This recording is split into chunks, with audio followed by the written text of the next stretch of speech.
E aí, rapaziada, como é que vocês estão? Tempinho sem aparecer, né?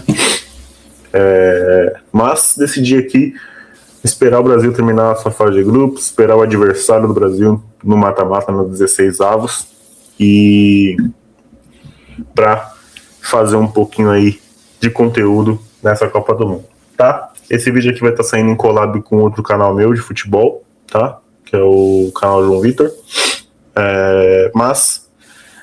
Nesse vídeo aqui a gente vai fazer um resumão sobre a fase de grupos do Brasil, tá? Primeiro jogo, segundo jogo, terceiro jogo, e projetando o confronto contra o Japão na segunda-feira, mata-mata, tá? 16 avos, agora não tem mais erro, né? Tá? Deixa o like, se inscreva no canal, que é muito importante. Compartilhem com seus amigos também, que é muito importante pra gente, tá? E claro, ative um sininho, tá? Que também aí para vocês receberem as notificações dos nossos vídeos por aqui, tá? Vamos lá, o Brasil caiu no grupo, como vocês sabem, né? Marrocos, Haiti e Escócia. O primeiro jogo era o jogo mais difícil, contra o Marrocos, uma seleção que tem a sua geração de ouro, né? Com a maioria jogando na elite europeia, tá? Alguns não em times de grande expressão, mas nas principais grandes ligas da Europa, isso com certeza. E o Marrocos, que na última Copa bateu semifinal, né, foi eliminado pela França, tinha eliminado o Japão nas oitavas, eliminou a Espanha nas quartas e foi eliminada pela França e depois ficou em quarto lugar, se eu não me engano, ela perde para Inglaterra. Não, perdão, a Marrocos perde as quartas de finais, o terceiro lugar para... Caramba, agora eu esqueci, cara. Para a Croácia, acho que é isso, né? A Croácia foi semifinalista, eliminou o Brasil, perdeu para a Argentina 3-0, Marrocos perdeu para a França, é isso. Marrocos foi em quarto lugar na última Copa, perdendo para a Croácia. Então a gente sabia que era o jogo mais difícil. Eu entendo que os mais antigos, eles não aceitam que o Brasil iria passar dificuldades, como passou dificuldades contra o Marrocos. Eu entendo que os mais velhos da bola acha isso inadmissível, mas a gente tem que entender que o futebol evoluiu em outros países também, pelo contrário do nosso, particularmente falando, eu acho que o nosso não evoluiu, o nosso estagnou, e o futebol em outros países foi desenvolvendo. A gente vê o Japão aí com uma escola muito boa, aprendendo, pegando um pouquinho de cada país, pegando culturas de cada país no futebol, se aplicando taticamente e se tornando uma seleção que não é mais uma promessa, não é uma seleção que ainda é um sonho, é uma realidade, tá? E como o Marrocos. Então eu vejo o Marrocos também com uma escola muito boa, pegando também culturas de cada país no futebol. A escola de início, a base do Marrocos vem sendo muito forte. Então você vê o Hakimi já na base do Real Madrid há anos atrás. Você vê esse Boadi, que no jogo contra o Brasil gastou a bola com 17 anos quase, 18 anos apenas, gastando, já numa base de um time da França, já com olhares para ele de PSG, de Premier League, de Liga Italiana. Então eu acho que a gente precisa entender que o futebol mudou, evoluiu, e a gente, infelizmente, por conta de diversas coisas, uma confederação brasileira de futebol atrasada, que foi se atualizar agora com um novo presidente, que ainda assim tem seus defeitos, mas está olhando um pouco mais de cautela para o que precisa ser olhado e não o que a gente viu nos últimos anos, que aparentemente é um cara sério, que aparentemente quer o bem do futebol brasileiro. Mas eu acho que, claro que tem o ditado de antes tarde do que nunca, mas demorou muito para isso acontecer, né? A gente ficou muito com esses dinossauros aí, que um tá preso, um tá banido do futebol, um não pode viajar, que senão é preso. Então, a gente ficou, foi acusado daquilo lá de menor, não posso falar a palavra aqui, senão o YouTube vai derrubar o vídeo, mas vocês sabem quem é que eu tô falando. Então, demorou muito pro Brasil, pelo menos, sair dessa estagnada que deu nos últimos anos. E as outras escolas não. Muitos países foram evoluindo. Então, Marrocos, eu sabia que ia dar trabalho, só que eu não gostei da estreia do lado do Brasil. O Marrocos eu sabia que ia dificultar, que ia engrossar o caldo, que ia dar trabalho, mas eu não gostei do Brasil em campo. Eu achei que o Brasil entrou ansioso, eu achei que o Brasil, além de entrar ansioso, o Brasil entrou com medo. Eu acho que o Brasil entrou com receio de errar e acabou errando. Eu acho que quando você fica com medo de errar, você aumenta mais essa chance de erro, tá? É isso que eu penso. E foi exatamente o que aconteceu. Eu acho que o Ancelotti errou na escalação, porque foi um ciclo inteiro jogando sem um centroavante, e aí na estreia da Copa ele coloca um centroavante, que eu não vou entrar no mérito se é ruim ou se é bom, tá? É um cara que foi vice-artilheiro da Premier League, só perdeu para o Haaland, mas o meu ponto é, o Ancelotti não jogou com um centroavante o ciclo inteiro, e na estreia da Copa ele colocou um centroavante fixo. E eu senti que a seleção sentiu isso, essa mudança, tá? E claro, o Igor Thiago ele não tem um apelo do Endrick, ele não tem um apelo do Ryan, entendeu? Então, o Igor Thiago ele tinha uma regra muito mais baixa, que se ele fizesse uma péssima partida, ele ia ser escanteado. Como fez? Ele fez uma partida muito ruim. Até porque o Igor Thiago era a última opção do ataque para ser escalado. E de repente ele foi titular. E perde uma chance clara. Já no amistoso contra o Egito já tinha perdido algumas oportunidades. E a galera pedindo o Endrick nem entra no jogo. Mas falando do jogo em si, o Brasil começa muito mal. O gol do Marrocos sai cedo, logo após o gol perdido do Igor Thiago, que foi numa achada do Vini. De repente o Vini achou uma bola lá que quase concluiu um gol do Igor Thiago. Mas até aquele momento o Brasil não tinha encostado no caroço, não tinha tocado na bola, estava sendo engolido, até que sai eu não lembro quem perde uma bola no meio de campo, acho que é o Paquetá ou o Casemiro, uma enfiada absurda do Brahim Dias, que é um jogador de alto nível, que joga no Real Madrid, no meio dos dois zagueiros, do Gabriel Magalhães e do Marquinhos. O Marquinhos lento, o Gabriel Magalhães tem a sua velocidade, mas não é de longe o zagueiro mais rápido que tem. Foram muito mal na jogada. E o Alisson saiu completamente estabanado do gol. É uma bola que você não se sai, você tem que ficar dentro da área, porque dentro da área você usa suas mãos. Sou goleiro de futsal, não tenho a dimensão de como é você catar num gol profissional gigantesco, absurdo, Copa do Mundo, o caralho. Mas você não pode sair naquela bola. Ele sai completamente afobado, sai da área, não pode encostar com a mão, e o Sayubari só dá um toque. Com categoria, um ótimo jogador, tá no Bayern de Munique agora, já foi praticamente anunciado, e você acaba se precipitando e você toma um gol por um erro no meio de campo, uma falha na zaga no meio, um goleiro que sai estabanado, você toma 1-0, e o Brasil continuou mal no jogo, até que numa bola do Bruno Guimarães, ele acha o Vinícius ele pega a bola, toca no Bruno Guimarães devolve, Vini dá um corte e faz o gol, um golaço do Vini. Eu sempre peguei no pé do Vini na seleção, com razão. Não tinha demonstrado ainda o que sabe na seleção. Porém, na última data FIFA, já contra a França e contra a Croácia, a penúltima data FIFA, perdão, eu falei, o Vini, ele não joga bem na seleção, naquele momento. Mas ele não se esconde do jogo. Ele pede bola, ele vai pra cima. Mas o Rafinha se esconde. O Rafinha não se apresenta, o Rafinha não dá opção, o Rafinha não vai para dentro, o Rafinha é só toque de lado, o Rafinha não arranca, o Rafinha não finaliza. Nada do que o Rafinha faz no Barcelona, ele estava fazendo na seleção. Mas a galera pegou um foco no Vinícius Júnior, um foco no Vini. E aí, quando pega o foco, já era. E a galera esqueceu o Rafinha, até a Copa. A partida patética que o Rafinha fez contra o Marrocos, as entrevistas ridículas do Rafinha, que ele deu, de aparentemente um cara que, eu não quero falar isso porque parece que eu tô sendo leviano, mas as entrevistas demonstram que o cara não quer ser brasileiro. que o cara não tem orgulho de estar jogando a Copa do Mundo pelo Brasil. Posso estar falando uma merda aqui, e eu creio que sim, eu creio que ele quer. Eu imagino que ele quer, mas as entrevistas que ele dão demonstram isso.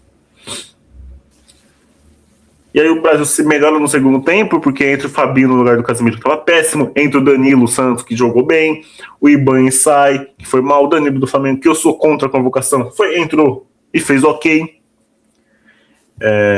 Entrou o Matheus Cunha, melhorou um pouco o time, né? Entrou o Luiz Henrique, não conseguiu fazer muita coisa, mas mudou um pouco a postura. E aí o segundo tempo foi um segundo tempo sem sustos. Só no último lance que o Alisson faz uma bola, depois ele sai bem ali e fecha os espaços. Mas eu achei que a estreia pelo lado do Brasil foi péssima. Pelo lado do Marrocos eu sabia que ia engrossar o caldo, mas eu não imaginei que o Brasil ia entrar com tanto receio de jogar futebol como entrou contra o Marrocos. Então a nota para a estreia para mim é uma nota 3. Tá? Aí vai, Haiti, o mais fraco do grupo. Você vai avaliar isso? Vou avaliar. Por que eu vou avaliar? Porque se perde é pior. Né? Se eles são fracos, tem que ganhar. Você não pode tirar um parâmetro definitivo sobre o seu adversário, seu Haiti. Mas você pode tirar um parâmetro de mínima evolução. Tá? Eu achei que o Brasil poderia ter feito mais no Haiti. Estava com receio do jogo contra a Escócia. Então eu falei, melhor fazer um saldo, porque eu acho que o Marrocos vai golear o Haiti. Isso que eu pensei antes do jogo, depois do final do jogo contra o Haiti. Tá? Mas o jogo, o Ancelotti muda a escalação. Ele coloca o Matheus Cunha em 9. Lembrando que o Matheus Cunha joga com a camisa 9. Eu acho que faltou um pouco de tato da CBF de colocar ele como camisa 9, sendo que ele não joga como 9 fixo. Mas isso é outra história. Faltou um pouco de tato no número da camisa. Eu acho que o Matheus Cunha é um bom jogador.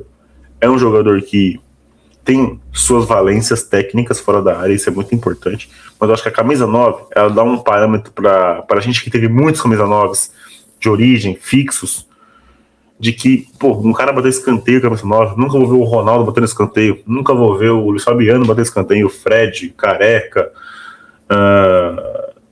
Serginho Chulapa, Roberto Dinamite, sei lá, todos os centroavantes do Brasil aí, tá? É estranho, né? Então faltou um pouco de tato. Mas ele mudou, colocou o Matheus Cunha, ele colocou o Paquetá de novo, fortaleceu o meio de campo, ele colocou 3 caras no meio de campo. Então tinha o Bruno Guimarães, o Paquetá e o Casemiro de primeiro homem. Então tinha 3, o Vini, Rafinha e o Matheus Cunha circulando ali como um falso 9. O Rafinha sente logo após o gol do Matheus Cunha, que foi um belo jogador do Vinícius, um bate-rebate, a bola baixa no Matheus Cunha, gol de 9, gol do centroavante. Depois do Rafinha, depois saiu o gol do Vinícius Júnior, com um belíssimo passo do Paquetá. O Vini faz o segundo gol. Depois o Rafinha sente, entra o Ryan. E aí a gente vê, né? Eu assisto muita. Normalmente no ano, no futebol brasileiro, eu não assisto nada da mídia tradicional. Mas na Copa, eu gosto de ficar atento, eu gosto de ver esses lances de possíveis cruzamentos no mata-mata, algumas coisas assim, porque tem bastante dinâmica, que é bem legal. E a galera contestando o Ancelotti por ter colocado o Ryan e não colocado o Luiz Henrique, porque o Luiz Henrique entrou contra o Marrocos primeiro com o Ryan nem aqueceu. Vamos lá. É meio óbvio, tá? Era meio óbvio. O Haiti jogou como se fosse a França. Né? Eu digo assim, coragem, subiu as linhas, tentou marcar em cima, subiu a linha da sua zaga. E o Ryan, a característica do Rafinha, por exemplo, é de atacar o espaço em velocidade, atacar as costas do adversário. O Ryan tem essa característica. E era óbvio que ele ia colocar o Ryan. Por quê? O Luiz Henrique ele tem que destrancar defesas. Ele tem que ser o cara que vai ir pro drible e abrir a defesa contra defesas fechadas. Por isso que ele não colocou o Luiz Henrique, porque o Haiti já estava com a defesa aberta, porque o Haiti subiu as linhas. E o Ryan entrou por isso. Entrou mal, nervoso, não fez uma boa partida, mas é normal, ele mesmo admitiu que entrou com a perna tremenda, tudo certo. Mas não fez uma partida ridícula também, não. Depois saiu o gol do Matheus Cunha, com o passe do Vini. Matheus Cunha finalizando bem, no alto, sem chance pro goleiro. Matheus Cunha uma excelente partida, Paquetá jogando bem, Casemiro mais ou menos. O Bruno Guimarães muito bem também, eu acho o Bruno Guimarães um craque. Eu acho ele acima do nível. Eu acho ele um cara inteligentíssimo. É um cara que tem visão de jogo, é um cara que pensa, é um cara que analisa o campo, mapeia onde ele está, é calmo, é frio.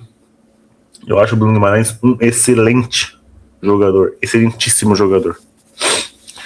E aí no segundo tempo o Brasil decai o nível, até chega a fazer um gol impedido com o Endrick, mas nada demais. O Brasil baixou o nível, sofreu um pouquinho, o Alisson fez algumas defesas, por isso que eu acho que o Brasil não foi tão bem no segundo tempo, podia ter feito saldo maior, mas tá tudo certo. 3-0 Brasil, vou deixar o Brasil com uma nota 7 nesse jogo.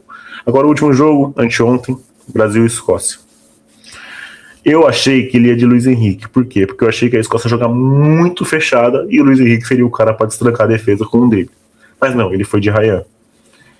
Só que ele foi de Ryan completamente diferente do que eu citei contra o Haiti. Ele foi de Ryan não para atacar o espaço, ele foi de Ryan para pressionar a saída de bola.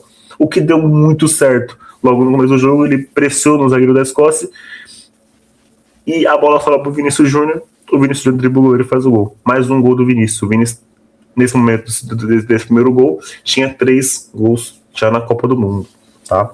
Então, ele não queria o Ryan para atacar o espaço. Ele colocou o Ryan para pressionar a saída de bola, coisa que o Luiz Henrique também não faz. Então você vê que o Ancelotti ele foi pelo adversário, só que ele não foi pela tática que ele foi contra o Haiti, de atacar espaço. Ele foi para pressionar a saída da Escócia, porque a Escócia, sim, gosta de sair jogando. E jogou assim contra o Haiti e jogou assim contra o Marrocos, querendo sair jogando embaixo, mas sem pressão. Então ela conseguia acertar essa saída. Mas contra o Brasil, não. O Brasil tinha um Ryan, que é um moleque novo, com fôlego de tanque, marcando em cima, tá? E dando consequência aí no gol, do primeiro gol do Vini. Depois tem o segundo gol do Vini, que ele rouba a bola e faz o gol. E o juiz anula. E aí é loucura, pô. É loucura. Não tô querendo causar polêmica, tá? Mas o Messi era para ter sido expulso na estreia da Copa do Mundo dele. Ontem teve um gol da Alemanha, do Sané, onde o Pavlovic levanta o pé, acerta a cabeça do jogador do Equador e o juiz não marca. E no jogo contra o Brasil, o cara chuta a perna do Vinícius Júnior, rola a bola na moral, o Vini, faz o gol e o juiz não vai falando que o Vinícius Júnior fez falta, sendo que o cara chutou a perna dele. Desculpa, é uma má vontade contra o Brasil que é impressionante, tá? Olho nos árbitros dessa Copa, porque a falta de critério tá absurda, tá absurda. O que começou bem, deu uma decaída e contra a Escócia abaixou o nível, tá? Abaixou o nível. Mas logo depois aí numa raça absurda do Bruno Guimarães, do Matheus Cunha, se não me engano, ele rouba a bola, dá um carrinho, rouba a bola chega no Bruno Guimarães. Eu não sei quem deu o carrinho, tá? Acho que é o Matheus Cunha, não me recordo. Um dos dois deu o carrinho, roubou a bola, o Bruno Guimarães recebe, cruza na cabeça do Vini. Eu falo, o Bruno Guimarães, ele é um craque de bola. Ele cruza na cabeça do Vini, o Vini testa pro gol, agora aí manda anular, o Ancelotti manda anular, anula agora, né? E o Vini faz um belo gol de cabeça, de posicionamento, tá? Firme, cabeçada firme, nas costas da zaga, inteligente. Não é a característica dele fazer gol de cabeça, mas foi inteligente, se posicionou bem, soube utilizar esse fundamento. E aí 2-0, mais um gol do Vini, tá? Já são 4 gols nessa Copa, gol na estreia, gol no segundo jogo e 2 gols no último jogo da fase de grupos, tá? Beleza, o Brasil não volta com mexidas e faz o gol com o Matheus Cunha, uma jogadaça do Bruno Guimarães, que ele domina orientado, já tira a marcação, dá um cortezinho, ajeita pro Matheus Cunha, tipo assim, papo de videogame, tá ligado? Ele vê o Matheus Cunha pelas costas, já deixa o passo, o Matheus Cunha faz o gol, um golaço do Brasil, um golaço do Matheus Cunha, uma jogadaça do Bruno Guimarães. Mas é a Escócia, porra, caralho. Você tem os 3 jogos, Marrocos, Haiti e Escócia, e você quer classificar, você tem que ganhar esses jogos, mano. Empatou com o Marrocos, ganhou do Haiti e ganhou da Escócia. Beleza, não é um parâmetro sensacional, mas você tem que ganhar. Você precisa ganhar. Você tem que fazer a vitória para você se classificar para a próxima fase. Depois a gente vê contra as outras seleções. Não tem muito o que inventar, cara. Tem que ganhar. A gente tem que analisar esses 3 jogos. E o Brasil jogou muito bem contra a Escócia. Entrou o Neymar, teve seus minutos, 15 minutos, eu acho, finalizou uma bola no gol. A galera puxou, ai meu Deus, ele correu menos que o Alisson. Cara, é maratona agora. Ele fez o dele. O Messi também não corre o jogo inteiro. O Cristiano Ronaldo também não vai correr o jogo inteiro. O Neymar vem de lesão, entrou. Não era a favor da convocação. Eu acho que o Neymar sem bola, eu tenho medo dele não tocar na bola, eu tenho medo fisicamente do Neymar. Eu já falei aqui, qualidade do Neymar, a câmera vai desfocar e eu não vou ficar me preocupando com isso não, tá? Eu nunca duvidei da capacidade do Neymar. O Neymar é gênio. O Neymar é diferente. Tá? Ele vai ser o melhor da geração do Brasil aí, nesses últimos anos. Não vai ter ninguém que vai surgir melhor do que ele, tecnicamente. Minha preocupação era física. Ele não aguentar no corpo, não aguentar uma jogada. Esse era o meu receio. A qualidade do Neymar é indiscutível, tá? Mas entrou, finalizou, teve esses minutos. O Vini errou alguns passos. O Vini às vezes centraliza um pouco a jogada nele, mas tá tudo certo. O Alisson, quando foi exigido, trabalhou bem. A zaga foi bem. O meio de campo foi muito bem. Paquetá jogou bem. Matheus Cunha, todo mundo. Ryan fez uma partidaça, quase fez um golaço. Então é importante o Brasil ter começado mal e ter evoluído. Tá? Isso é importante. A gente tem que evoluir. A Copa, mano, você pode começar mal e você pode evoluir durante ela. Você tem que evoluir durante ela. Foi o que aconteceu com a Argentina na Copa de 22. A Espanha na Copa de 2010, apesar de não ter jogado porra nenhuma aquela Copa e ter ganhado, mas ela foi consistente depois da derrota contra a Suíça. Ela foi consistente. Então é isso, tá? Vamos lá. Projetando o jogo contra o Japão. O Japão ontem empatou com a Suécia, garantiu o segundo lugar do grupo, né? A Holanda pega o Marrocos e a gente pega o Japão na segunda-feira. O Japão, uma escola que eu falei, disciplina tática, inteligentes, aplicados taticamente, impressionante. A aplicação deles tática. Bons jogadores, você tem o Nakamura pelo lado, o Duan, o Takefusa Kubo, o Ueda, que é um craque na centroavante ali, um jogador que joga bem fora da área, joga bem dentro da área. Tem o Maeda, que é bom jogador. Tem o Laele, Sugawara, mas também é bom jogador o Sugawara. Tem um goleiro que é uma promessa, que é o Suzuki. Tem o Ito.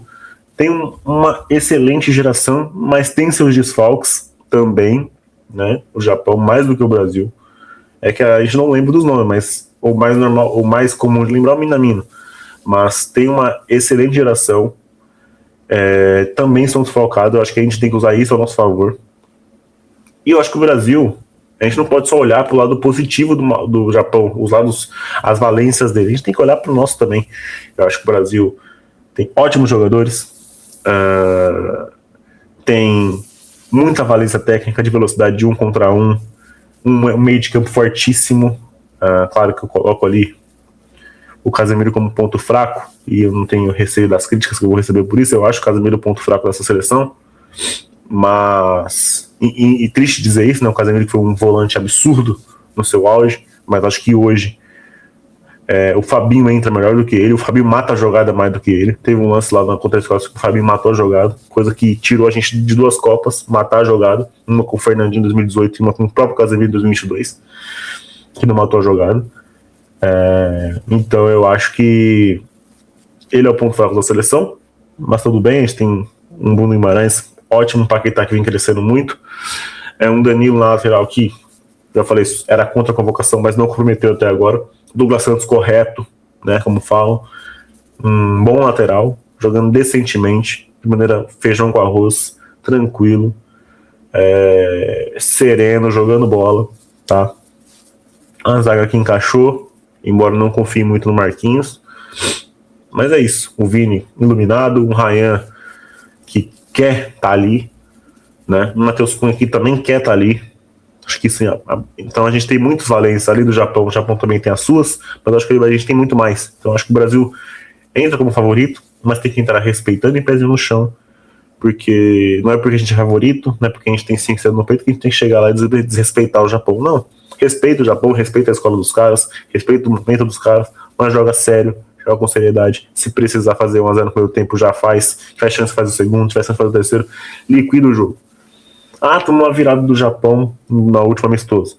era uma zaga reserva, um cara que fez caquinha, né? Um cara que fez caca no jogo, né? Um zagueiro que você acha de um deus, fez porra nenhuma no jogo, só entregou, fez gol contra o cacete, tá? É uma defesa que nem... Claro, o Hugo, que sou fã, Corinthians, caralho, mas a linha defesa e o goleiro não estão na Copa mais, não estão na Copa, então mudou tudo, tá? De lá pra cá, tá bom? Mas é isso, tá? Eu acho que o resumo da Copa do Brasil até agora, Brasil na Copa, na fase de grupo, uma nota 8, e aí vamos ver o mata-mata, tá bom? É isso, like no vídeo, se inscreva no canal, muito obrigado pela presença de vocês, espero que vocês tenham gostado. Valeu, falou, fui.